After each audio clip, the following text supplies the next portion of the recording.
Dans le cadre du projet d'écouter Sirot, on étudie cette semaine une Sira sur Rafreshvan et une autre sur Vayera. Et celle de Vayera, c'est la Gimel, puisque l'année dernière, c'était Aleph et Bet. D'accord? Et donc, c'est une Sira qu'on a peut-être déjà étudiée dans le passé, mais comme tout le monde l'étudie mondialement et qu'on est dans l'année du Hakel, alors on va la réétudier ensemble. Et comme je dis, chaque fois, on l'étudie d'une façon différente. Bien. Alors, c'est intéressant parce que ce Motzei Shabbat, on a fait un Mlavé Malka pour mes parents. Et mon mari racontait une histoire qui lui était arrivée personnellement. Et elle illustrait la Sikha d'aujourd'hui. Donc, je la raconterai à la fin du cours. Alors, il y a un verset dans la paracha qui dit « Vayikra Sham Beshem Hashem tel Olam » que Abraham Avinu, il a proclamé là-bas le nom de Dieu étant le Dieu du monde, n'est-ce pas? Et Ita de Gemara, et dans la Gemara, on nous raconte Al Tikre Vayikra, et là Vayakre, ne lis pas Vayikra, il a appelé le nom de Dieu, ça veut dire il a proclamé le nom de Dieu, et là Vayakre, mais dit Vayakre. Et qu'est-ce que c'est Vayakre? Il a fait appeler le nom de Dieu. Melamed, ça nous apprend. Chez Hikri, Abraham Avinu Lishmo Shel HaKadosh Baruch Hu Befé, Kol Over Veshav. Chaque passant, Abraham Avinu, il s'assurait qu'il proclamait le nom de Dieu par sa bouche. Ketzad, comment? L'achar she'achlu veshatu. Une fois que les passants, vous savez qu'on nous dit que la tente d'Abraham Avinu, c'était la tente de l'hospitalité, c'était la tente où il y avait 4 portes. Tous les passants venaient manger chez lui, se reposer chez lui, demander conseil chez lui. Donc, c'était quand même la tente, comme on dit, la maison de Dieu. Et on nous raconte que quand ils ont terminé de manger, Amdou le Barocho, il se levait pour le bénir. Bénir qui? Abraham Avinu, le remercier pour cette hospitalité, pour ce bon repas, pour cette nuit à l'hôtel. Amar Lahem, alors Abraham Avinu il répondait, Rimisheli achaltem. Est-ce que vous avez mangé ma nourriture? Michel Eloké Olam achaltem. Vous avez mangé de la nourriture de Dieu? Hodou, le Shiprou, ou Beruchou, le Mishe Amar Vehaya Haolam. Au contraire, Hodou, c'est montrer votre reconnaissance et faites des éloges et bénissez celui qui a créé le monde par la parole. Mishe Amar Vehaya Haolam, celui qui a dit et le monde il a existé. Donc celui qui a créé le monde par la parole, faisant référence à Kadosh Baruch Hu. Ce midrash, tout le monde le connaît, n'est-ce pas? Cette tira, tout le monde la connaît? Ça vous dit quelque chose? Non? Bon, ben c'est génial. Ve'od, Ital Karpe Midrash. Mais le midrash, il va plus loin encore. Et il dit, chez Elou, chez Loratsu Levarech, les Achar Achilatam, que ceux qui n'ont pas voulu faire Birkat Amazon après avoir mangé, les Mishe Amar Vehaya Haolam, bénir Akadosh Baruch Hu, Tava Mehem Abraham Avinu le Shalem Hon Rav. Abraham Avinu, il a exigé d'eux qu'ils payent une grosse somme d'argent. Avour Mashe Achlou Veshatou, pour ce qu'ils ont mangé et bu. Genre, tu sors de table, tu remercies Dieu, j'ai pas envie de remercier Dieu, je crois pas en Dieu, y a pas de problème. 500 €. Quoi? 500 €? Behasbiro lahem. Et Abraham Avinu, il se justifiait en disant que c'était entièrement justifié de demander une seule somme d'argent, Mishum, chez Bamidbar, que dans un désert, il n'y a pas à manger. Donc, il leur explique et il leur dit, vous devez comprendre que vous trouvez à manger là où vous êtes maintenant, c'est réellement quelque chose de miraculeux. Donc, avoir à manger dans des circonstances pareilles, ça vaut de l'or. Et donc, je vous demande de l'or. Et il demandait une somme exorbitante. Azaï, à ce moment-là, Beshamam, chez Nidrashim Lehem, le Shalem Frum Kogadol, quand ils ont entendu qu'on attendait d'eux tellement d'argent, Nirneu, Ve'amrou, alors ils se sont, comme on dit, courbés à l'idée, et ils ont dit, Baruch Kel Olam She'achanu Mishelo, béni soit le Dieu du monde que nous avons mangé, ce qui lui appartient. Voilà. Et Abraham Avinu, il avait obtenu ce qu'il avait voulu. Ok, vous le connaissez ce midrash. Ok. On ne pas tout ça. Donc on comprend de là. Chez Amiratam, les achar miken bederech olam vechule. Haïta belet brera. Donc nous, ce qu'on comprend de là, quand il dit Baruch kel olam, que quand ils ont dit, bon, allez, d'accord, on fait Birkat Amazon, finalement, c'était quoi? C'était belet brera. Ça veut dire quoi, belet brera? Bah, c'était quasi, j'ai pas de choix. Voilà. Que dès chez Yitzhako le Shalem, le Shalem, ils veulent être dispensés de payer ces 500 € pour le repas. Alors ils disent, bon, allez, viens, on va faire ton Birkat Amazon, et au moins on est dispensé de cette grosse somme d'argent. Velo mishum she'achen, iskimu belibam, levarech. Mais c'est pas parce que ils étaient convaincus qu'il fallait faire Birkat Amazon. Ve'im ken, et alors, Tamoua, on a une question. Bishlama, elu she'alehem ishpia Abraham, levarech la'Hashem, lirtzonam hatov. Disons, ceux qui ont vraiment été influencés par Abraham Avinu, de faire Birkat Amazon, et après, de plein gré, ils l'ont fait. Aré Mouvan, שעל ידי זה פעל את העניין האמור, הקריא לשמו של הקדוש ברוך הוא. Alors, on peut dire qu'effectivement, le verset, il est valide, Vayikra Sham Beshem Hashem Kel Olam, que Abraham, non seulement il a proclamé, mais en plus de ça, Vayakre, il a fait en sorte que les autres proclament. Donc, à la rigueur, si quelqu'un ne connaît pas Dieu, si quelqu'un ne reconnaît pas Dieu, Abraham Avinu, il a eu une influence positive sur lui et il a reconnu qu'effectivement, il y a un Dieu sur terre, je peux dire que ce passouk est valide. Mais, Benogea le'elu shehiricham levarech. Qu'en est-il des personnes qui ont été forcées à faire la bracha? Ma'i hato'elet be'amirat pihem pa'am achat etzel Abraham baruch kel olam vechule.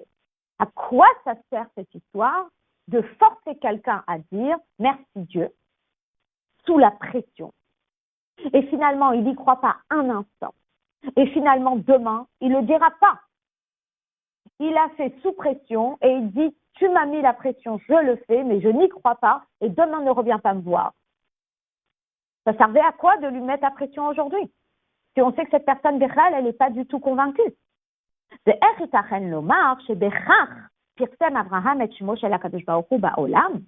Comment peut-on dire qu'avec une telle démarche, Abraham Avinu, il a eu quelque chose de particulier, c'est qu'il a réussi à faire proclamer les gens Baruch Hashem, merci Hashem, etc.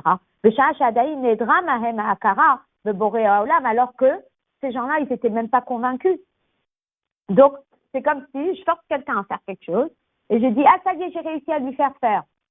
Mais il ne le fait pas du tout de plein gré, il le fait de façon forcée. Est-ce que je peux dire? Donc, si on met ça dans notre contexte à nous, 2022, j'ai réussi à faire faire Mitzvahim à quelqu'un. J'ai réussi à, coucou, j'ai réussi, bonsoir, j'ai réussi à faire allumer les bougies à quelqu'un. Ah non, mais c'était sous pression, je peux même pas te raconter. La personne, elle voulait vraiment pas, elle l'a fait pour me faire plaisir. Est-ce que je peux dire que j'ai validé que cette personne, elle a allumé les bougies, que c'était valide et que j'ai fait ça, moi? C'est compliqué. Ilou hayam medoubar. Alors là, maintenant, on va faire la distinction entre un juif et un non-juif. Et ilou hayam medoubar kan bivnei Israël, hare yadoua psak din harambam, shafilu biyehudi shekofin oto lekayem mitzvah, ou lehitrachek min ha'averot, nirchevet asiyazo lirtsono. Il y a un psak din harambam qui est très connu, qui est dans le cas de divorce. Dans un certain cas de divorce, où le divorce, il est juste obligatoire dans ce cas-là. Si la personne ne veut pas divorcer sa femme, il ne veut pas écrire un guet, eh bien, le Beddin a le droit et doit, makinoto, on le frappait, on le mettait sous pression pour qu'il dise, Rotsoni, j'ai envie. On dit quoi ça? Et ça s'appelle avoir envie. Tu l'as fait sous pression. Alors on dit parce que l'explication qu'on dit, Me'achar, chez Hu Rotse Liyot mi Israël, parce qu'un juif, il a envie d'être un juif.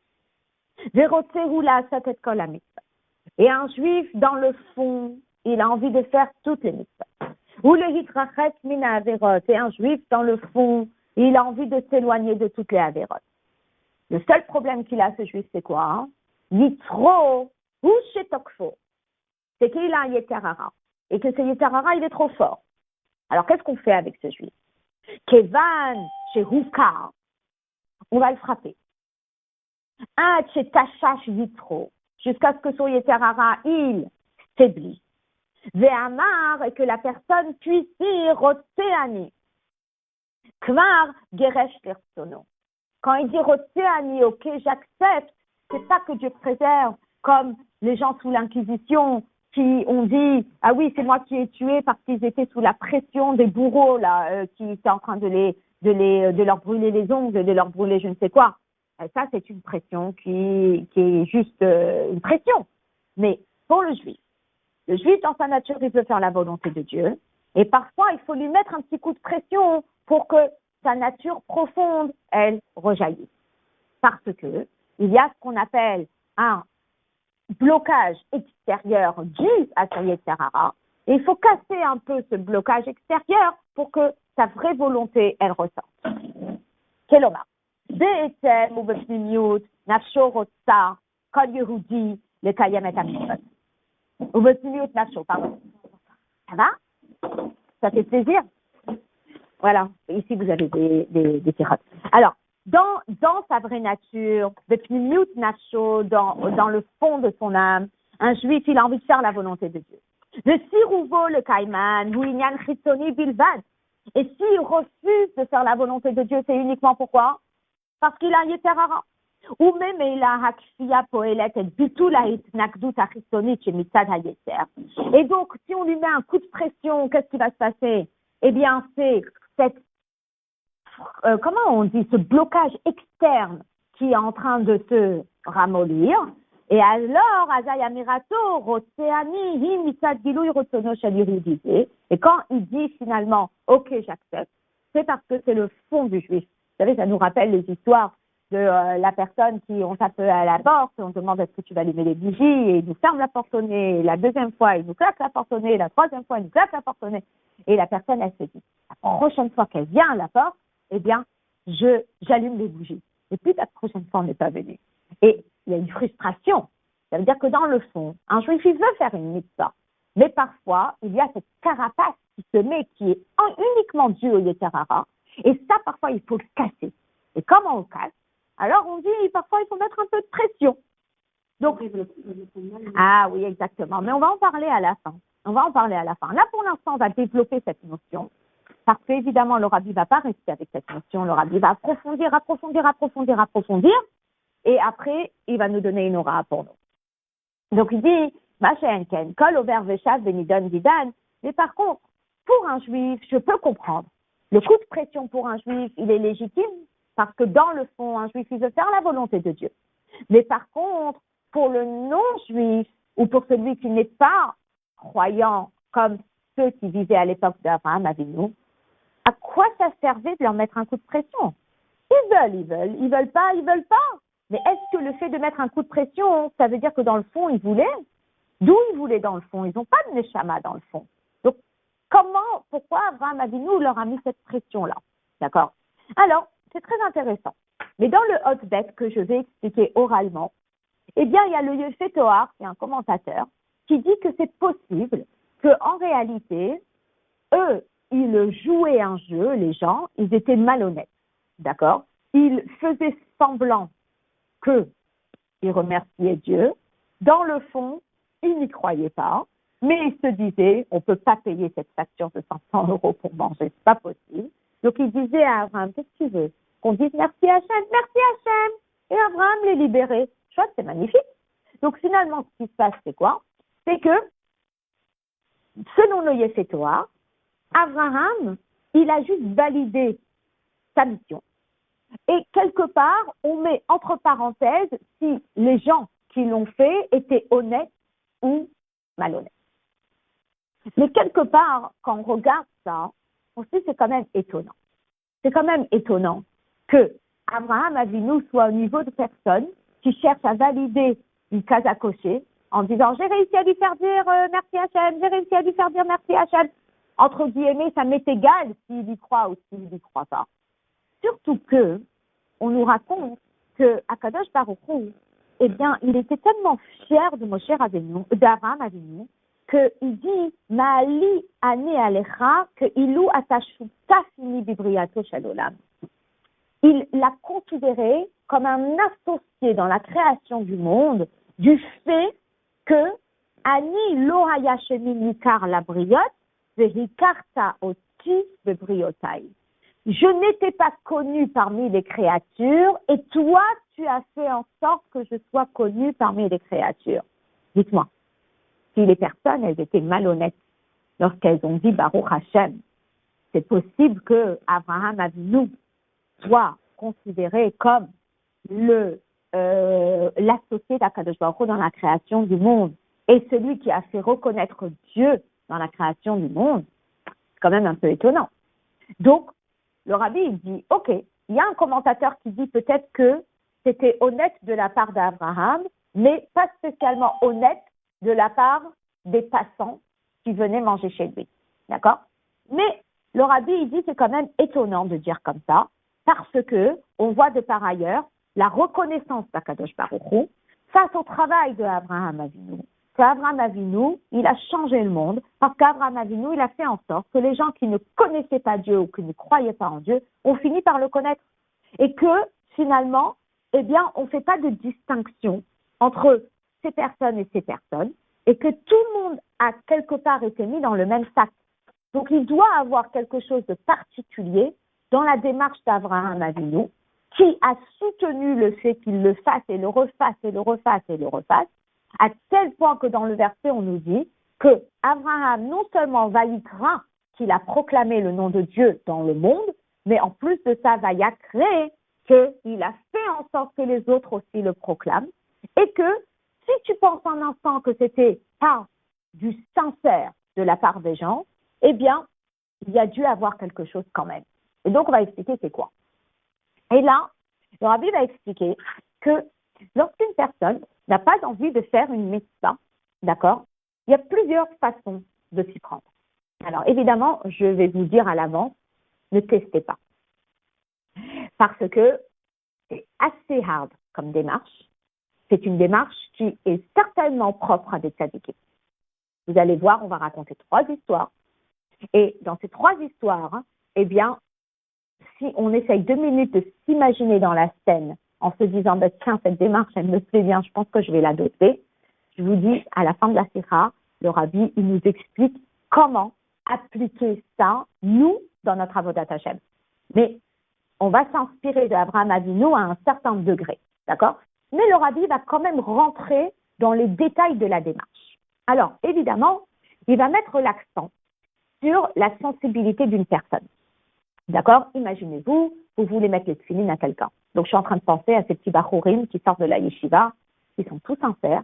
Parfois, ils parlent la langue et parfois, ils ne parlent pas la langue. Et ils sont là à faire magasin, magasin, magasin, magasin et demander aux gens de mettre les tefilines. OK? Combien on met la pression? Comment on met la pression? Et finalement, le rabbi, il va rapporter 3 histoires, d'accord? Et dans ces 3 histoires, il va montrer que dans chaque histoire, la sensibilité de la personne, elle est différente. Et que la marche à suivre va se jouer par rapport à la sensibilité de la personne. Et donc, il va commencer comme ça. Il dit, Veyuvan behakdim mashematinu ofen nosaf, begilu yaratzon ha'amiti hanif'al, halede haka'a ou tchishat hayetzer. Dans un premier temps, il a parlé de Abraham Avinu, qu'il a mis un coup de pression à ses passants. Quel était le coup de pression? Vous ne voulez pas dire Birkat Amazon? Il n'y a pas de problème. 500 € la facture. Oh, 500 €, coup de pression. Bon, allez, on va faire ton Birkat Amazon, dis-nous ce que tu veux qu'on fasse et on fait. Dire merci Hachem, merci Hachem. J'y crois pas, je le dis. Ok. Mais, le rabbi nous explique qu'on peut aller plus loin. Chez Haratzon Hapnimi, Eno Mitgalerak Be'amira Rotehani, que dans l'étape de Abraham Avinu, la personne, lorsqu'elle dit, bon, allez, d'accord, je le fais pour toi, entre guillemets, on peut voir que la seule chose qu'il a faite pour adhérer, c'est qu'il a dit, ok, je le fais. Asher bechitsoniyut ou begalouy, si amira bederer kriya bilvad, ça veut dire qu'extérieurement, qu'est-ce qu'on est en train de voir? On est en train de voir Abraham qui négocie avec son passant et il lui dit, fais birkat. Le passant, il dit non. Il dit facture 500 €. Le passant dit roté ami. J'accepte. Mais le rabbi nous explique que Elahu Araton Afnimi Poel Begalouy Arotsono Achitsoni Shel Ha'adam. Mais il y a un cas de figure, bonsoir, mais il y a un cas de figure où c'est plus que ça. C'est pas seulement que le fait de mettre la pression a fait en sorte que la personne dise j'accepte, mais le fait de mettre la pression a fait en sorte que la personne accepte de plein cœur. Vous voyez la nuance? Donc, dans le cas de figure d'Abraham Avinu, c'est Birkat. J'ai pas envie de faire Birkat. Paye la facture. Bon, je fais Birkat. Quand il dit bon, je fais Birkat, est-ce qu'il est convaincu? Il n'est pas convaincu. Mais il le fait pourquoi? Parce qu'il n'a pas envie qu'on lui prenne la tête. Donc, il n'est pas convaincu. Mais il y a des situations où le fait de mettre la pression fait que la personne, elle change d'état d'esprit. Et le fait de mettre la pression, ça change la personne. D'accord? Et là, le rabbi va ramener l'exemple des Meraglim. Et qu'est-ce qu'il dit dans les Meraglim? Que moi, chez Matino, Bemaase à Meraglim. Chez Betrila, Amrou, qu'est-ce qu'ils ont dit au début des Meraglim? Au début, ils ont dit que le peuple Kenaani, il est tellement fort qu'il est plus fort que nous. Mais, qu'est-ce que nous disent les Mefarchim? Que quand on dit il est plus fort que nous, c'est pas que nous, mais c'est qui? C'est que de lui, et c'est qui lui? C'est Akadosh Baruch Hu. Donc, ils ont une faille dans leur confiance en Dieu. Ils sont revenus, Vayifku Ha'am, le peuple a pleuré, Vayomru, et ils ont dit, Nifna Rosh Venashuva Mitzrayma. Ils sont entièrement lâchés, ils ont dit, pas possible, on retourne en Égypte. Donc, finalement, est-ce qu'ils veulent rentrer en Eretz Israël? Non. Ils veulent retourner en Égypte, ils ont perdu leur confiance en Dieu, ils ne sont pas prêts à rentrer en Eretz Israël. Qu'est-ce qui se passe à ce moment-là? À ce moment-là, Moshe Rabbeinu, il intervient. Et qu'est-ce qu'il est écrit dans le verset? Là, il y a Daber Moshe. Moshe, il a parlé. Quand on dit le terme Daber au lieu de un mort, ça veut dire Derer Kashot. Haka'a bidvarim kashim. Il a employé des termes durs. Qu'est-ce qui s'est passé à ce moment-là? À ce moment-là, il y a eu un switch d'état d'esprit. Et à ce moment-là, ces juifs-là qui avaient dit il y a un temps, on ne retourne pas en Eretz Israël, on ne va pas en Eretz Israël, on retourne en Égypte, on ne veut pas cette terre, etc. Moshe Rabbeinu, il est intervenu, Haka'a, il a frappé d'un coup dur, dans le sens que Diber Alehem Kashot, il a parlé durement, et la réaction était telle que Vayita Bloua Meod. Le peuple, il était entièrement endeuillé. Ve'amrou, au point où ils disent Hinenu ve'alinu el hamakom asher amar Hashem. Fais-nous monter dans l'endroit qu'Hachem nous a promis. Là, lorsqu'on raconte l'histoire des Meraglim, c'est plus que l'histoire précédente. Dans l'histoire précédente, on a l'impression que la personne, elle n'a pas envie, mais juste elle dit « j'ai envie, laisse-moi tranquille ». Ça veut dire que il y a une partie de sa volonté profonde qui est ressortie, mais sa vraie volonté profonde, elle est encore là. C'est-à-dire qu'il n'a juste pas envie, il n'adhère pas. Il peut parfois arriver. Il peut mettre les filines à quelqu'un, il dit « oh là là, ça fait 10 fois que ce jeune garçon, il tape à la porte. Ok, je vais t'être filines. » Dans le fond, il se dit « j'espère jusqu'à la semaine prochaine, il ne revienne pas. » Après, il y a le cas de figure ici. Le cas de figure ici des Meraglim, c'est un cas de figure d'une certaine sensibilité, où, quelque part, les Juifs y sont, oui, attachés. Et donc, ce qui s'est passé, c'est que, lorsqu'ils ont dit, non, on ne veut pas aller en Eretz Israël, ok, Moshe Rabbeinu, il leur a fait un bon coup de remontrance. Qu'est-ce qui s'est passé? Eh bien, le pnimi, il est ressorti, et puis, on a vraiment senti qu'il y a eu un changement dans le fond. Pas seulement un changement dans la parole, il y a un changement dans le fond qui s'est exprimé dans la parole. La même chose. Le Rabbi m'a ramené un deuxième cas de figure. C'est quoi le deuxième cas de figure? Il y a la Mishnah qui dit. Qu'est-ce que dit la Mishnah dans Masechet Sota? Elle dit, non pas Masechet Sota, pardon, dans Pirkei Avot, elle dit comme ça. B'chol yom vayom, bat kol yotet mehar chorev. Chaque jour, il y a une voix qui sort de Har Chorev. Ou machrezet ve'omeret et qui dit, oïl lahem labriot. Malheur à ces créatures. Maintenant, vous savez ce que c'est quand on dit créature. Quand on dit créature, c'est qu'il ne vaut pas grand-chose, si ce n'est que c'est une créature de Dieu. Mais elle bona shel Torah, parce qu'il manque de respect dans l'étude de la Torah. Chez Kol Mishéno Set Torah, que tout celui qui n'étudie pas la Torah, Nikra Nazouf, verroulé, il est appelé un homme méprisable, basse classe, il vaut rien. Oh, imaginez les termes employés. Hard. Et donc, de l'Echorat Amoua, on a une question. Allô, Kavanata Bat Kol Hilifol, al Israël, chez Tororou, la Asok Batora. N'est-ce pas que toute la raison pourquoi cette voix céleste, elle sort, c'est pour booster les gens, les encourager à étudier la Torah. Les Imken, les Chora, Aya Tochen Achrous, Sarich la Asok Beikar, Beyoker, le Mouda Torah, Malotav. Alors, on aurait dû au contraire dire, on attend, il y a un cours, ça fait longtemps qu'on ne s'est pas vu, on n'a pas étudié, mais c'est tellement extraordinaire que quand on étudie, ça nous rebooste pour la semaine. Positif. Et là, à la place d'engager un dialogue positif avec la personne pour montrer à combien l'étude de la Torah, c'est notre vie, c'est vital, etc. On dit quoi? Celui qui n'étudie pas la Torah, c'est un rien, c'est un vaut rien, c'est un nazouf. Nazouf, c'est un terme très fort pour dire réellement pas très haut en valeur. De la mamoud gashbo rakachisaron chez Beheder alimoud oil lahem labriot melbona shel Torah. Comment se fait-il qu'il y a une intonation si négative pour des personnes qui sont réellement pas à un niveau très élevé, c'est des personnes qui sont genre des briottes. Pourquoi est-ce que la Mishnah ou la Bat Kol, cette voix céleste, elle n'a pas employé une expression un peu plus positive? D'accord? Puis prat chez Bat Kol Zé, le Kouven et Gam, le souk chez Bnei Israël, Anikra Briot. Cette voix céleste, elle s'adresse à tous les Juifs. Donc même aux Juifs qui ont un niveau très bas de briotte, ou que Pirouche Rabbeinu Azaken basé, comme l'Admour Azaken, il explique cette notion de briotte. Que briotte, c'est quoi? C'est Arochokim mitorat Hashem ve'avodato, ve'lachan nikraim ve'shem briotte ve'alma. Ils sont tellement loin de la Torah et des mitzvot que le seul terme qu'on peut leur donner, c'est qu'ils sont quoi? C'est qu'ils sont des briottes. Ok. Et donc, Kelomar, Shema Alatam Ayechida Rish Nivreu Aliede Akadosh Baruch Hu, que leur seule qualité, c'est qu'ils sont créés par Dieu. C'est de chez Gamhem Iyu Asukim Batora. Et la Bat Kol, elle sort et elle s'adresse à tout le monde, et même à ces simples juifs. Et elle veut les encourager à étudier la Torah.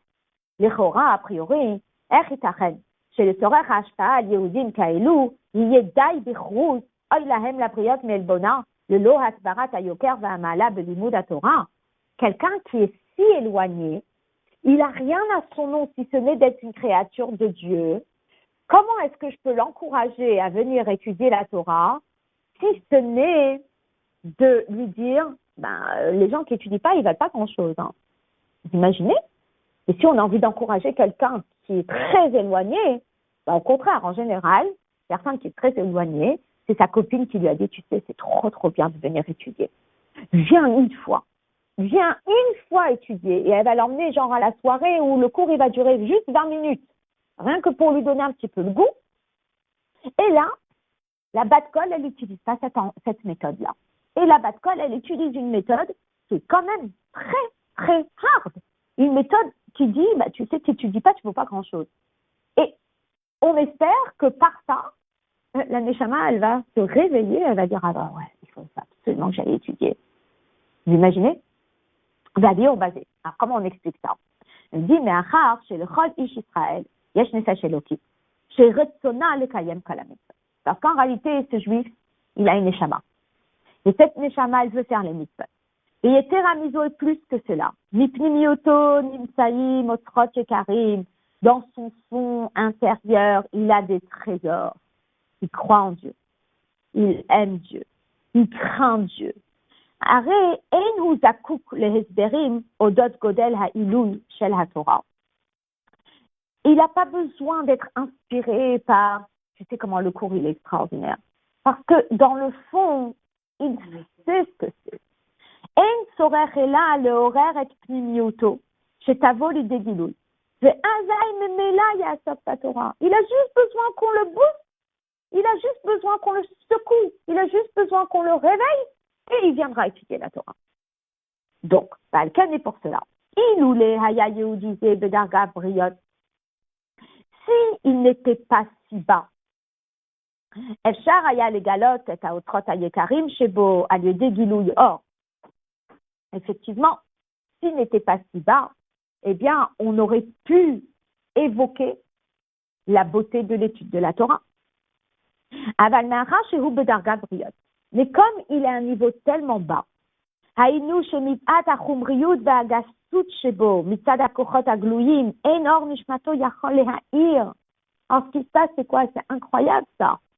Ça veut dire que il s'est mis une telle carapace que quelque part, apporter de la lumière pour le réveiller, ça va pas passer. Genre, j'imagine le juif dans une pièce entièrement, comment on dit, avec des portes, comment on appelle, blindées. Porte blindée, vous prenez une torche. Elle passe par la porte blindée? Non, si vous mettez ici, il y a une feuille de papier comme ça, et vous mettez une torche, ça passe. Mais si c'est une porte blindée, vous mettez une torche, la torche, elle passe pas. La lumière ne passe pas. Donc, si j'ai envie de rentrer, je fais quoi? Je prends un marteau-piqueur et boum, je casse la porte. Donc, ce qui se passe, ça va dépendre où il en est, le juif.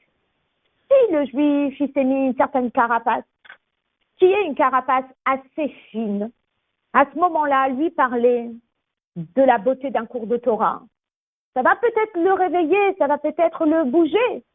Mais ce juif-là, en l'occurrence, qui est à un niveau si bas de briotte, il s'est mis une telle carapace que quelque part, le seul moyen de l'atteindre, c'est de frapper fort.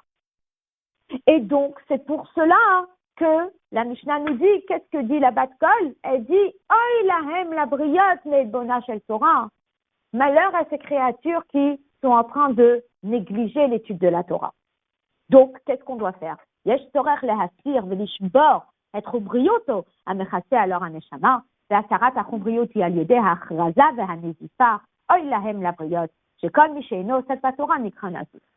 Le seul moyen d'y arriver, c'est de taper fort. Alors maintenant, encore une fois, comme je vous explique, le Rabbi dans la Sikha, il va expliquer comment nous, on peut l'adapter dans notre quotidien. Là, c'est Akadosh Baruch Hu qui gère. Akadosh Baruch Hu qui sait comment toucher qui comme personne, un sadique qui gère. Mais nous, en tant qu'individus, c'est extrêmement délicat d'aller mettre une pression négative sur quelqu'un, faut faire très attention. Parce que, comme tu dis, on n'a pas envie que Dieu préserve de les repousser, de les éloigner. Mais un petit coup de pression sympathique, ça peut être sympa. Alors, Omnam, cependant, Ofenze shel shvira she'al yedei chroun abal abad kol noad besug hayehudim hamesugalim lishmoa veliklot et hanekuda amura. Maintenant, ce degré dont on a parlé, où la Bat-Kol, elle sort, et la Bat-Kol, elle dit, tu es nazouf, etc., c'est une certaine catégorie de juifs, chez Shafel Matzavam de Ruchniut Novea Mikar Shehem Gormim le Elbona Shel Torah, que leur niveau qui est bas, eh bien, elle vient du fait qu'ils négligent la Torah. Haïnou, chez Medubar Beyehudim, chez Gam Matzavam Ata, Margishim Hem Venogea le Libam, Inyan Ruchani chez Mitzad Aneshama. Vous savez, c'est intéressant, mais il est en train de parler d'une catégorie de juifs qui est quand même assez bas, une catégorie de juifs qui a quand même quitté le chemin de la Torah et des mitzvot, ou qui n'est pas dans le chemin de la Torah et des mitzvot, mais qui a quand même une petite sensibilité à la Torah et des mitzvot. Et que si je viens à cette personne et je lui dis, il ne pratique pas, et je lui dis, les juifs déconnectés, il y a des juifs qui ne pratiquent pas. Mais si que Dieu préserve, on les appelle des juifs déconnectés, comment ils vont réagir? Ils vont dire, ah non, c'est pas nous. Moi, je suis connectée, mais à ma façon. Je parle à Dieu, je fais des bonnes actions avec telle et telle personne, mais ils n'aiment pas qu'on dise qu'ils sont déconnectés. Ça veut dire que quelque part, ils sont pas si bas que ça. À ces personnes-là, on peut les, entre guillemets, casser en le disant, t'as pas étudié la Torah, tu as méprisé la Torah, t'es appelé Nazouf. Ils ont quand même une petite sensibilité à la Torah. Maintenant, il y a des personnes. Donc, Benilsa, chez Hanezifa ou Shvirat Achumriot Kan, Ena Inyan chez Shvira Bechol Mahuta, et la Hiba'a Kede le Horer Bahem et Bimiutam, ou la Avia Minaelem et la Gilouy, on veut casser un petit peu, c'est ce qu'on appelle un petit électrochoc. C'est pas le vrai électrochoc où on casse toute la personne. On est en train de lui dire, t'as méprisé la Torah, t'es appelé un Nazouf. Entre guillemets, t'es pas venu au cours, t'es appelé un Nazouf. Mais bon, dans ta vie en général, c'est OK. Vous voyez? Là, le rabbi, il va parler du juif encore moins sensible que ça.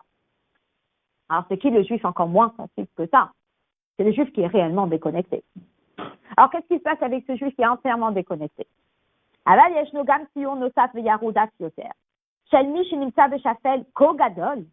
Il est tellement déconnecté. Atcheshu minyan ruchani eno nogea le libo veino meorer oto. Je lui dis t'es déconnecté, je lui dis t'es pas déconnecté, ça lui est entièrement égal. Je lui dis t'es juif, ça lui est entièrement égal. Il n'y a rien. Il est entièrement désensibilisé. Comment ça se fait qu'il est si désensibilisé? Eh bien, c'est une double porte blindée qu'il a autour de lui. La chumriyut, la grossièreté du monde, elle a pris une telle place chez lui qu'elle a entièrement voilé cette neshama, à tel point que la neshama, elle ne ressent plus rien. Il y a zéro sensibilité.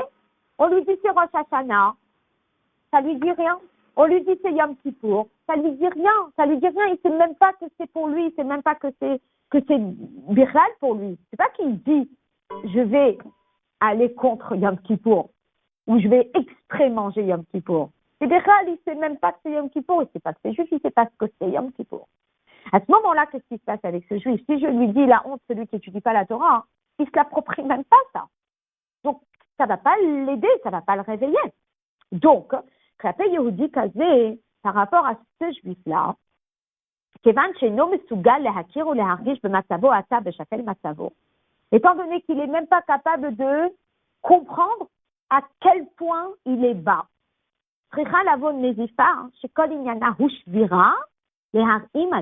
Atara, Racha, Meshukat.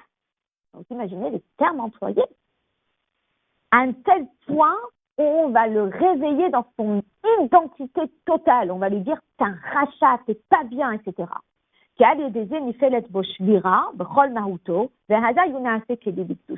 Et là, on va casser cette porte blindée et il va devenir un kéli pour la kedusha. Alors, de quoi parle le rabbi quand il parle de ça? C'est qui ce juif? Comment il compte le réveiller? Alors, du coup, il va nous raconter une histoire. Et l'histoire, on la connaît. Alors, finalement, nous, on la connaît parce qu'on l'a lu dans un CHJC Nos Sages quand on était petit. Et le rabbi va expliquer cette histoire qu'on a déjà certainement entendue une fois. Alors, vous connaissez l'histoire, dans la Gemara, on raconte. Ben, c'est chez Rabbi Elazar de Rabbi Shimon, que c'est une histoire qui s'est passée avec Rabbi Elazar, le fils de Rabbi Shimon. Un jour, il est en train d'aller dans une ville et il rencontre un homme très laid, mais moche. Et il lui dit, tu connais ça? Comment tu connais pas l'histoire? On va t'acheter un siège, c'est nos sages. Il dit à Marlo, il lui dit, Reka, tu es vide. Kama mechoar. Comment il est moche, comment il est moche, cet homme-là, etc. Alors cet homme lui dit, eh bien, je ne sais pas quoi te dire. L'air, va. Et mort le Ouman chez Asani, va dire à la personne qui m'a créé, Kama mechoar, qu'Élisée chez Asita, comment il est moche, le Kéli que tu as fabriqué. Et donc on raconte l'histoire, qu'après il est parti, il a devancé le Rav, il a devancé Rabbi Elazar, et il est arrivé vers la ville, et il a vu que tout le monde attendait, et tout le monde faisait des honneurs à Rabbi Elazar, et il lui dit, mais depuis quand tu fais des honneurs à cette personne? Il m'a humilié, il m'a traité de moche, il m'a traité de laid. Bref, et après il a demandé pardon. Véoléa Sheila. Et alors la question de la Shana Regila de Kegonda Begmara, comme c'est l'habitude dans la Gemara, mais Ikara Maïke Sabar. Qu'est-ce qu'il pensait exactement? Lorsque Rabbi Elazar et Rabbi Shimon, ils voient cette personne qui est moche. Enfin, qu'est-ce qu'il va lui dire? Toi, t'es moche? Et qu'est-ce qu'il va lui répondre? Enfin, tout ça à quoi comme réponse? On voit une personne qui est très laide. On va lui dire, t'es moche, et il va nous répondre quoi? Merci, c'est gentil. Enfin, qu'est-ce que je peux faire? Autant mieux faire. C'est quoi cette histoire? Alors, le Rabbi va l'expliquer. Chilo yada Rabbi Elazar kvar mitrila beterem heshivo ala l'air véhément le human chez Gouf Adam befurato bemaréu ou yetir kapaf chez la Kadosh Baruch Hu. Quoi, Rabbi Elazar, il ne sait pas que tout homme est créé par Akadosh Baruch Hu et que il y a une chose qu'on peut pas. Combien de choses on peut pas décider nous à la place de Dieu? La beauté, l'intelligence, la force. Alors, il y a des choses qu'on peut, oui, jouer dessus. Mais par contre, l'intelligence, c'est l'intelligence qu'on a. La beauté, c'est la beauté qu'on a. La force, c'est la force qu'on a. Je peux un petit peu muscler, mais bon, si je suis pas très forte, ne me demandez pas de devenir livreur de Auchan.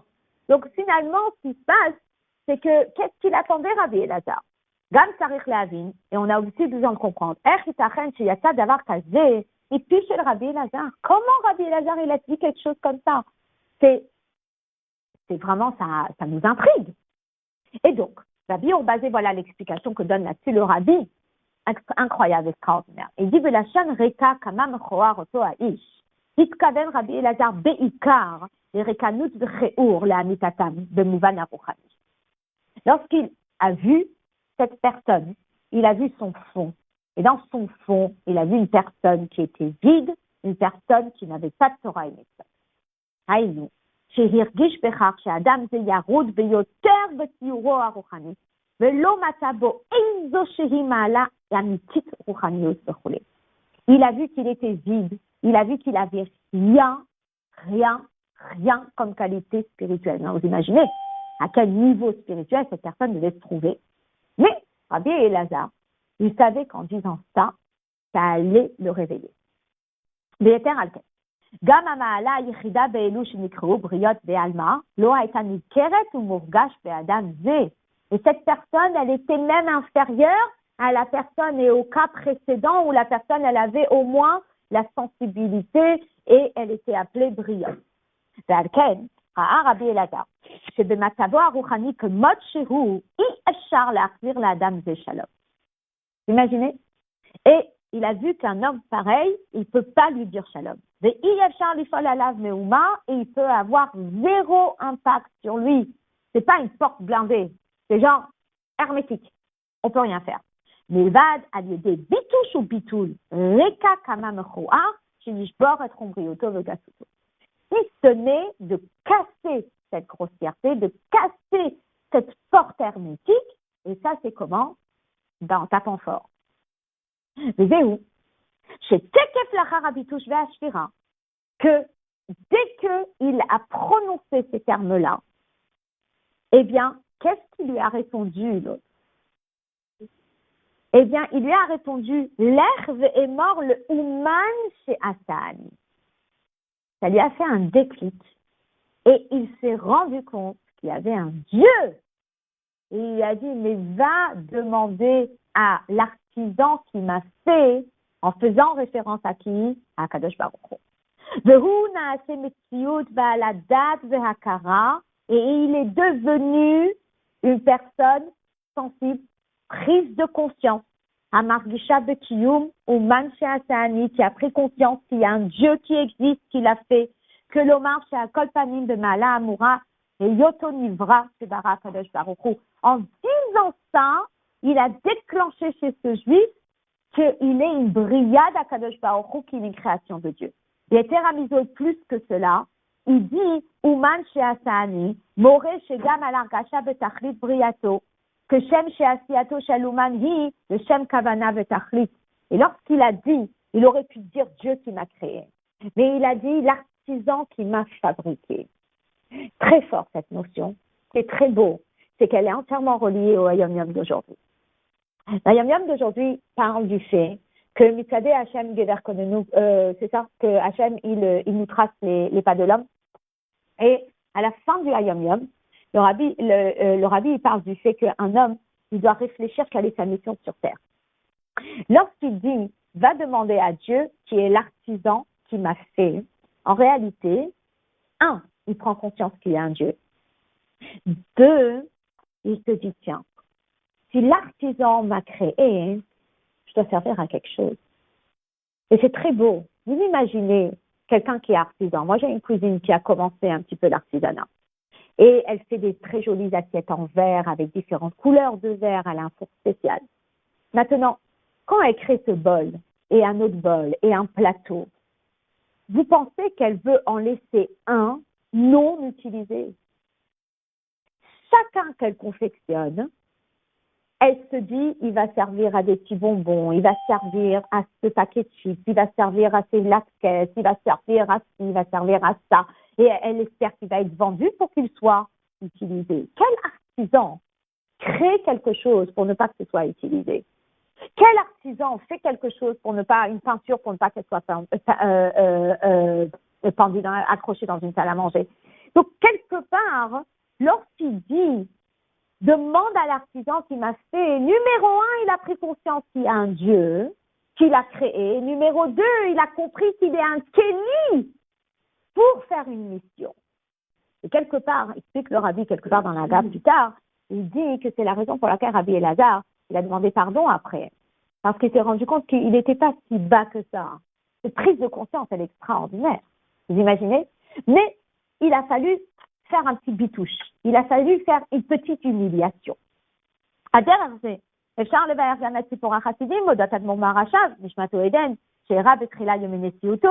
vous connaissez aussi l'histoire du Rabbi Rachab. Alors, qu'est-ce qui s'est passé avec l'histoire du Rabbi Rachab?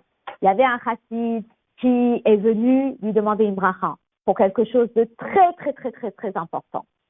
Et lorsqu'il est rentré chez Rabbi Rachab, qui venait de devenir rabbi, qu'est-ce qu'il a fait, Rabbi Rachab? Non, c'est quoi ça? Il a dit, je ne peux rien pour toi. Oh, comment s'est ressenti ce chassid? Il est sorti de la chambre de Yechidut. Il était entièrement effondré. Il était effondré. Et là, qui il rencontre? Il rencontre le Raza. Rabbi Zalman Aaron, le frère du Rabbi Rachab. Et il lui dit, qu'est-ce qui se passe? Pourquoi tu es dans cet état? Et il dit, je ne sais pas, je suis rentré en Yechidut, j'ai besoin d'une bracha pour quelque chose de très important. Et le Rabbi me dit qu'il ne peut rien pour moi. Alors le Raza, qui était donc dans les premières années de la Nessiout de son frère, il a osé rentrer chez son frère. Et il lui dit, mais comment ça se fait que tu as renvoyé un juif comme ça? Et alors, le Rabbi Rachab, il lui a dit, fais-le rentrer, et il l'a fait rentrer, et qu'est-ce qui s'est passé? Eh bien, il lui a donné sa para. Alors on dit, qu'est-ce qui s'est passé? Ah, piston, le piston il a marché, il a fait rentrer, ça a marché? Non, Esber le Davar, Zaïd. Donc le Vav, je vous l'ai raconté à l'oral, vous pourrez la lire, enfin c'est une histoire. Et ce qui est très beau dans l'histoire, si vous pouvez la lire, c'est les détails qu'il y a dans l'histoire. Et il dit, Yehud disait chez Bikesh et Birkato chez l'Arabi, Haya Beota Sha'a, Mis'at Mamado, Matsavo Aruchani, Bilti Mukshar le Kabbalat Bracha, Kogedola, Kefi chez Darash Matsavo, ou Lo Haya Keli Lecha.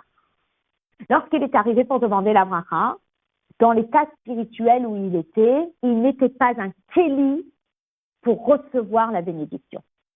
Comme on dit, tu demandes une bracha, il faut être un kéli pour recevoir la bracha. Et donc, et c'est la raison pour laquelle le rabbi n'a pas pu l'aider. Oula. Mais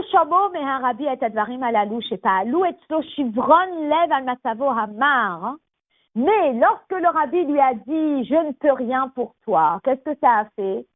Ça l'a mis dans un tel état de chivron lèvres où il était tellement brisé, qu'il a tellement pleuré à Hachem, et là, son identité entière a changé. Et alors, il est devenu un Kéli pour Akadosh Baruch Hu. Et à ce moment-là, le Rabbi Rachab a pu lui donner une bracha. Enfin, il s'agit chez Bitouche ou Nesifa.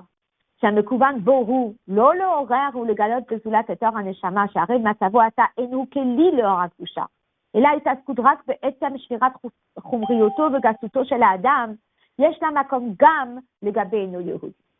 Cette situation où, comme on a expliqué par degrés, on a dit que quand c'est juste une feuille de papier qui fait obstacle, à ce moment-là, hop, je fais un jet de lumière et la lumière, elle jaillit. Je parle à un juif, je lui dis, un cours de Torah, c'est tellement important, c'est tellement bien. Il dit, t'as raison, il faut que je vienne. Hop, on est là aujourd'hui. OK? Mais après, il peut y avoir le juif qui s'est fait une petite carapace, qui s'est mis une porte. On dit une porte, il faut que je tape à la porte. Taper à la porte à un certain degré. Donc, il va y avoir taper à la porte comme l'un, taper à la porte comme l'autre, casser la porte. Mais selon le niveau de manque de sensibilité, il va falloir taper plus fort pour s'occuper de ce khumriyut, de cette grossièreté qui fait une carapace sur la neshama. Alors maintenant, est-ce que cette notion-là, elle existe chez les non-juifs? Absolument. Et c'est intéressant parce que plusieurs semaines suivies, on a le parallèle entre le juif et le non-juif. Et il dit, Oulam yesh chiluk bedavar. Mais il y a une différence. Les Yehudis, yiyeh ma'ado matavo asher yiyeh. Chez un juif, peu importe son état dans lequel il se trouve, yesh neshama nefesh elokit. Il a une âme divine. Ve'al ken gam beshat achet, ari hu rotze liot misraël, ve'rotze hu la'asot et kol hamitzvot. Même quand il est en train de sauter, dans le fond, un juif, il a une neshama, il a envie de faire la volonté de Dieu. C'est pour ça que quand on casse la porte en métal, on casse la porte blindée, mais c'est que la porte qu'on est en train de casser. On est en train de casser la carapace. Parce que dans le fond, il est bon. D'ailleurs, le juif est derrière la porte. C'est la porte qu'on casse, on casse pas le juif.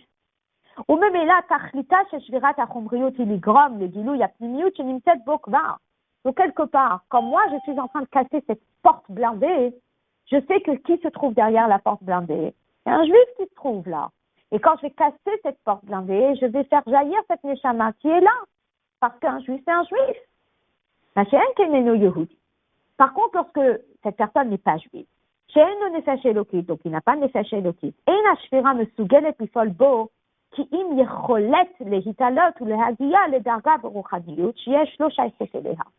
par contre, lorsque cette personne n'est pas juive, eh bien, casser cette carapace, c'est pas la même chose. Et finalement, le sensibiliser lui permet d'atteindre un niveau qu'il n'a peut-être pas en lui pour de vrai, mais qu'il a le potentiel d'atteindre. Donc, en lui, il n'y a pas de neshama, mais en lui, il y a un potentiel de devenir un chassid ou un haolam. Il a ce potentiel. Donc, lorsque Abraham Avinu est arrivé et lui a dit, reconnais Hachem, c'est une de Sheva Mitzvot Bnei Noach, puisqu'on a parlé de Sheva Mitzvot Bnei Noach, la parashat Noach, n'est-ce pas? Donc, le fait de lui mettre un coup de pression, ça va peut-être pas réveiller une neshama en lui, qu'il n'en a pas, mais ça va réveiller un potentiel de devenir un meilleur non-juif. Et comme on voit, on ne te demande pas de devenir juif, on te demande de devenir un bon non-juif. Et ça, c'est avec le coup de pression. Et c'est pour ça qu'Abraham Avinu, il avait besoin de le faire. Et c'est pour ça que, alors, il n'y avait pas, entre guillemets, quelque chose de malhonnête. Non. Parce que tout non-juif a ce potentiel en veille. Et on a la possibilité de réveiller ce potentiel en veille et de permettre aux non-juifs de devenir un meilleur non-juif. D'accord? Et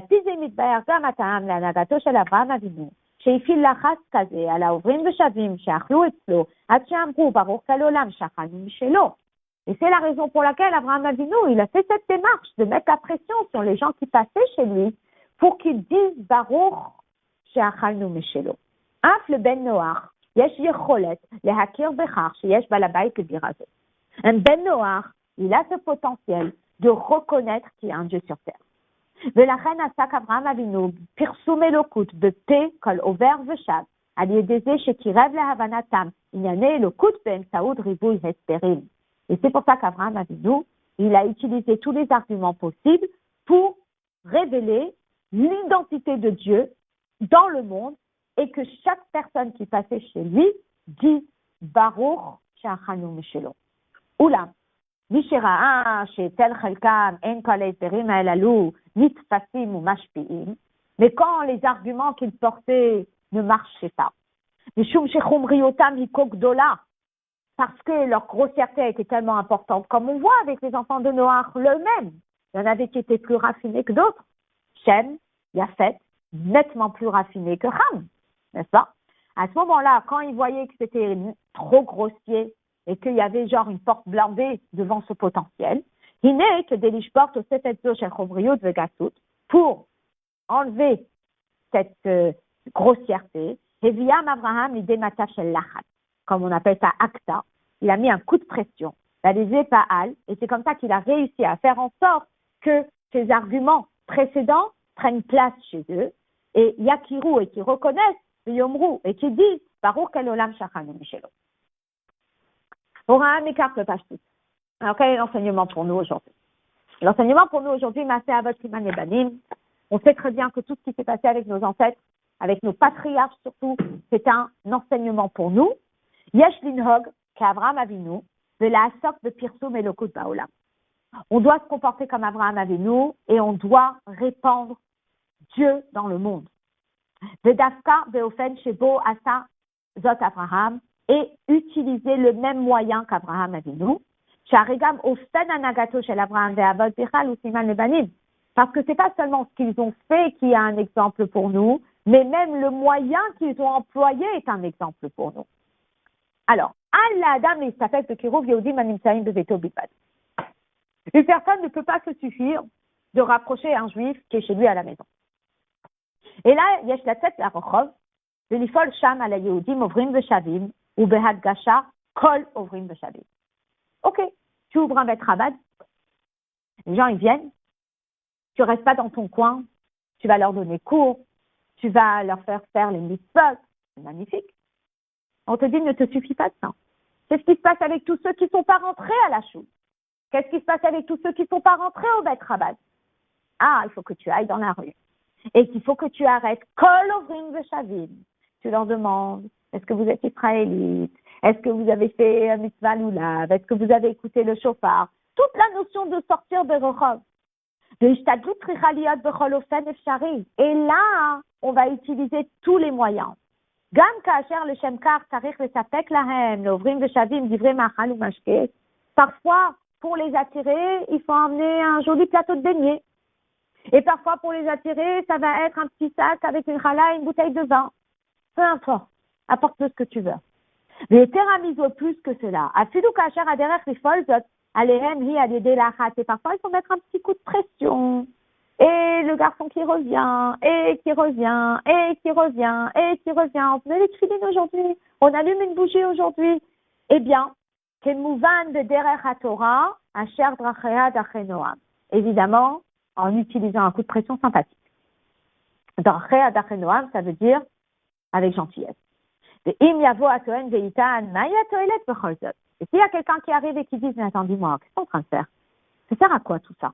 Allô, Adam Zéchouchpa, l'Omar Bracha, l'Ikro Kriat Shema, l'Ipalel, l'Osezot, le Loratson, le Shelo, Mitzor Halev, quoi, tu vois pas que la personne sur qui tu viens de mettre la pression, elle t'a fait ta tefila, elle t'a fait tes brachot, elle t'a fait ça, mais rien que parce que tu la saoules. Mais que finalement, elle n'a pas envie de le faire. Tu vois pas que tu es en train de lui mettre un coup de pression et qu'elle le fait contre gré? Le Ren, Travero, chez Iniar Tfilin de Pahamzo. Et ok, son ami qui a mis les tefilines cette fois-ci. Parce qu'il a envie d'être dispensé de cette pression. Ou qu'est-ce qui va se passer demain? Et Nadat, on ne sait pas. C'est basé et tous les arguments que certainement les gens envoyaient au rabbi, tous les arguments des gens qui ne voulaient pas, qui ne voulaient pas et qui ne voulaient pas. Alors, Yesh Le'achivlo, on doit leur répondre. Comment on va leur répondre? Torah, le Shanora, en rapportant l'histoire de la Torah, qui est un enseignement pour nous. Ou Mikol Sheken de Kavachomer, et à plus forte raison. Ma bime Abraham, Kasher Haya Medubar Bivne Noach, Kodem Matan Torah, Paala Nagazo, et Inyan Hikarta, Oti Bibriotai. Si déjà, à l'époque d'Abraham Avinu, qui était avant Matan Torah, HaKadosh Baruch Hu, il a reconnu le travail d'Abraham Avinu en lui disant que grâce à toi, mon nom, il a été reconnu dans le monde. Alachat Kama Bekama, à plus forte raison. L'achar Matan Torah, après Matan Torah, Benogea le Ben Israël, où on parle du peuple juif, chez Rotse Liot mi Israël, qui veut faire partie de ce peuple, Rotse Roula Satet Kol HaMitzvot, qui veut faire les mitzvot, chez Peulat HaMitzvot, Hi les Rotsono Shalihu disait que l'action des mitzvot, c'est la volonté du juif. Et Terapinto, et plus encore, Yitachen Gam, chez Halachat Vehaksiya, que le fait d'y mettre un coup de pression, Yifaalou chez Hadavar, Yahasoch Liot Rotsono Agalouy, ça va finir par être sa vraie volonté de façon dévoilée. Adachar mitzvah goreret mitzvah, une mitzvah elle emmènera une autre mitzvah, Veyavo le kiyum kala mitzvah au beofen mushlam, et elle va apporter un accomplissement de mitzvah de façon complète. Et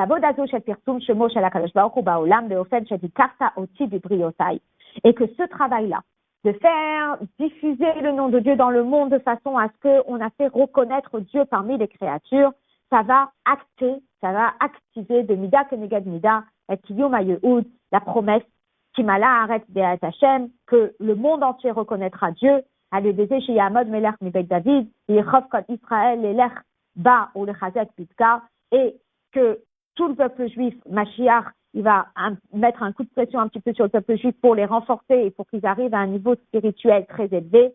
Chez Torah Birta, Torah Shebealte, et Geoula Mitzit Ve'ashtema, Alebeze Mashiach Tikenu, par la Geoula Mitzit Ve'ashtema, par Mashiach Tikenu. Alors là-dessus, je voulais vous raconter deux petites histoires, un petit peu personnelles, mais que je trouve très fortes parce que je me dis que toutes les histoires qu'on raconte, elles sont là pour nous inspirer, elles sont là pour nous aider à avancer. Alors, on s'est installé on était en voyage chez Roux dans le 5e arrondissement, et il s'avère que il y a une seule choue dans le 5e arrondissement qui est à la rue Vauquelin, et il y a un des fidèles de la rue Vauquelin qui est aujourd'hui assez âgé, mais il était assez jeune et il marchait 45 minutes, une bonne 40 minutes pour arriver à la choule tous les Shabbats. Et quand il nous a rencontrés, il disait à mon mari qu'il connaissait mon père. Alors, on fait flashback, je ne sais pas combien d'années en arrière, peut-être 50 ans en arrière, et mon père nous raconte que cette personne, eh bien, je ne sais pas comment il est rentré en contact avec lui, et puis, et il disait à mon père qu'il n'était pas croyant, qu'il ne voulait pas mettre les tefilines. Alors, mon père lui a dit, OK. Il disait à mon père, je crois qu'il était juste pas croyant. Je me rappelle plus des détails. Et alors, mon père lui a dit, OK, je vous emmène une paire de tefilines. Vous mettez les tefilines pendant un certain temps. Je ne sais pas combien de temps il lui a dit. Il lui a dit, si vous ressentez toujours rien après que vous avez mis les tefilines pendant ce temps-là, eh bien, je reviens et je viens chercher les tefilines. Et donc, il a dit, OK. Donc, il a laissé les tefilines, il lui a montré comment il fallait les mettre. Et puis, plusieurs jours sont passés, et il appelle mon père. Alors, mon père lui dit, oui, bonjour, monsieur Intel. Et il lui dit, venez chercher les tefilines. Alors, mon père, il lui dit, c'est pas le deal. On a dit que vous allez les mettre pendant je sais pas, un certain nombre de semaines. Alors, il dit, qu'est-ce qui se passe? Vous ressentez rien? Alors, il dit, non, tout au contraire. Je commence à sentir quelque chose. Venez les chercher. Et du coup, c'est une personne qui a évolué dans la Torah et les mitzvot. Mais ce qui était beau dans cette histoire, c'est que il a mis les tefilines, et le fait de mettre les tefilines, ça a réveillé en lui cette volonté que chaque juif a de façon cachée. Et pour nous, c'est énorme. Parfois, on n'a pas la sensibilité pour faire quelque chose. On se dit, non, ça me dit rien, cette mitzvah elle est difficile, cette mitzvah ne me parle pas, etc. Parfois, le fait de se forcer un petit peu à faire une mitzvah, ça réveille en nous la sensibilité pour faire cette mitzvah. Et la même chose pour encourager quelqu'un à faire une mitzvah aussi. Voilà. Finalement, je pense que cette notion-là, elle est très forte. Et parfois, on reçoit des coups d'humiliation personnellement aussi. Vous savez, quand on va, une fois, mon mari, il venait de démarrer, mon père l'envoie dans un centre et il lui dit, va mettre tes tefilines aux étudiants là-bas.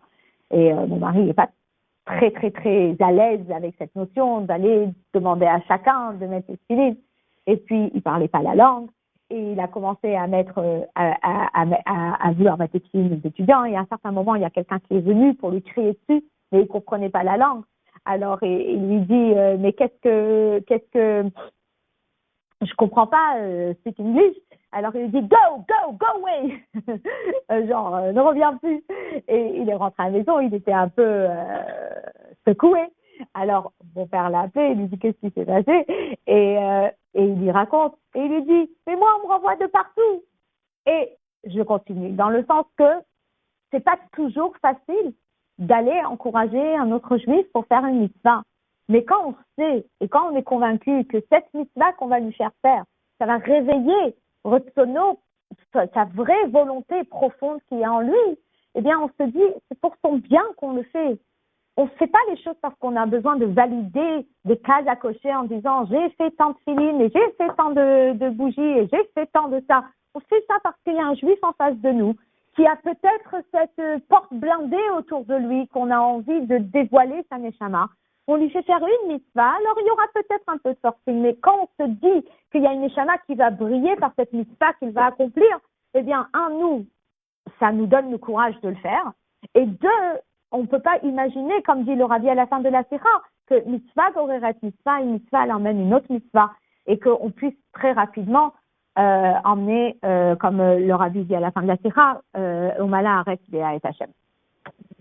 Voilà.